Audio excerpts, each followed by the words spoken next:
SQL इंटरव्ह्यूमध्ये हमखास विचारला जाणारा ग्रुप बाय टॉपिक समजून घ्या. नमस्कार मंडळी, TCS, इन्फोसिस आणि Amazon सारख्या टॉप कंपनीजमध्ये डेटा ॲग्रिगेशनसाठी हा प्रश्न 100% विचारला जातो. आज आपण पाहणार आहोत की शहरांनुसार कस्टमर्सची विभागणी कशी करायची. प्रश्न बघा.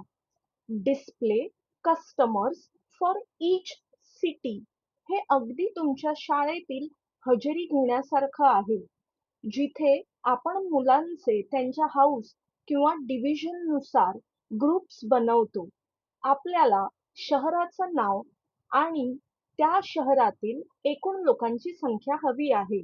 चला तर मग डेमो पाहूया. Select city count asterisk in round bracket from customers group by city.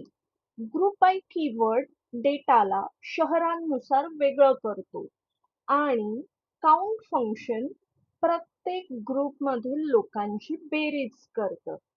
जसं आपण हे रन करू, आपल्याला पुणे, मुंबई, दिल्ली अशा प्रत्येक शहरांची हेड काउंट मिळेल. इंटरव्ह्यूअरला तुमची सिनियरिटी दाखवण्यासाठी ही गोल्डन टिप लक्षात ठेवा. लक्षात ठेवा, जे कॉलम्स तुम्ही सिलेक्टमध्ये वापरता ते सर्व ग्रुप बाय मध्ये असणं अनिवार्य आहे, म्हणजे कंपल्सरी आहे. जर तुम्हाला फक्त मोठ्या शहरांचा डेटा हवा असेल तर व्हेअर ऐवजी हॅविंग क्लॉज वापरून फिल्टरिंग करा. आता तुमचा टर्न.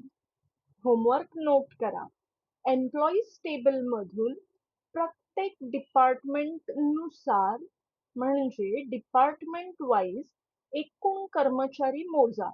तुमची क्वेरी कमेंट्समध्ये नक्की लिहा. प्रॅक्टिस करत राहा.